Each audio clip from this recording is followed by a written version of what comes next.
Elisabeth appelle sa mère à la rescousse.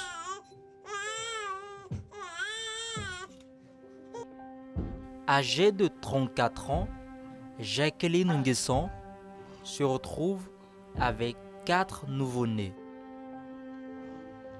La question qu'on se pose, comment un couple sans emploi pourra-t-il s'occuper de ses 4 enfants? Déjà, les défis sont énormes. Dans cette période de coronavirus où certaines sociétés ferment leurs portes,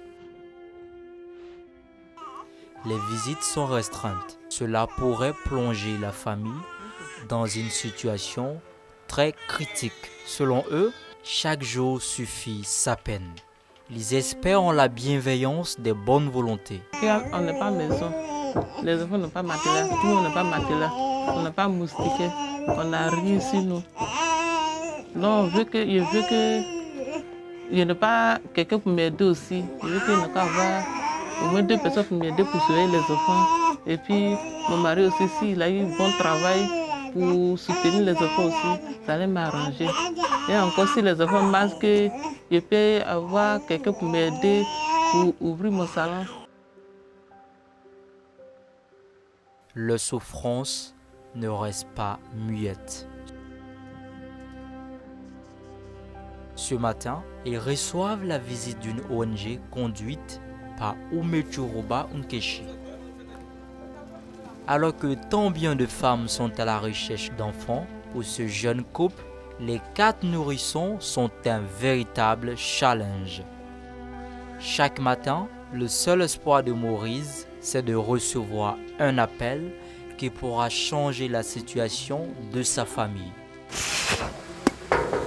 Oui. Madame, bonjour. Bonjour, madame. Oui. S'il vous plaît. Oui, nous sommes de l'ONG Femmes Vives d'Afrique. Oui. Nous sommes venus vous rendre visite. Merci. Ok, Vous pouvez rentrer? ok, d'accord. Merci. Allez. La situation est difficile, surtout avec le Covid que nous vivons. Donc nous sommes venus vous soutenir avec ce petit cadeau. Et puis les autres sont là. Parfois, l'attente est très longue, dans une atmosphère très précaire.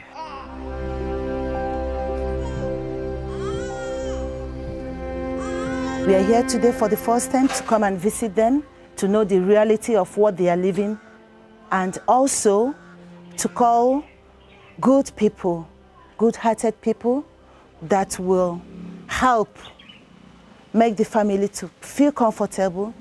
Plafond éventré dans un espace de 4 mètres carrés sur 6. Voilà à quoi ressemble la résidence qui accueille les 4 nouveau-nés. Le vrai problème de Jacqueline, c'est de s'occuper de tous ses enfants lorsque le besoin surgit. Ici, les horaires diffèrent. Lorsqu'on lui demande les noms des enfants, voici ce qu'elle nous dit. Elisabeth. Maintenant, lui là, il s'appelle Kwaku, Jean de Dieu.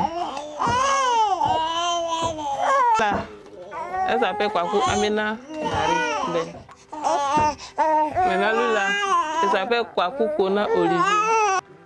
Ces enfants espèrent un jour voir leur lame essuyée. Une réalité loin de prendre fin maintenant.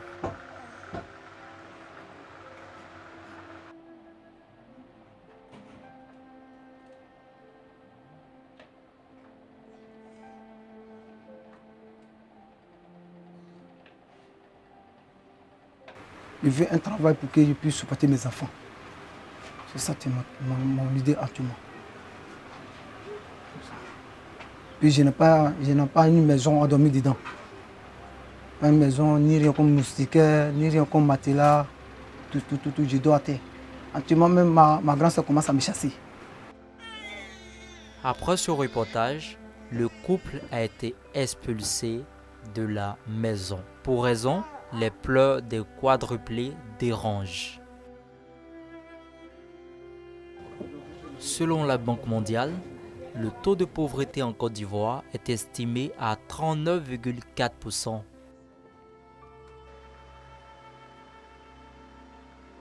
Jacqueline et Maurice espèrent sortir de cette extrême précarité.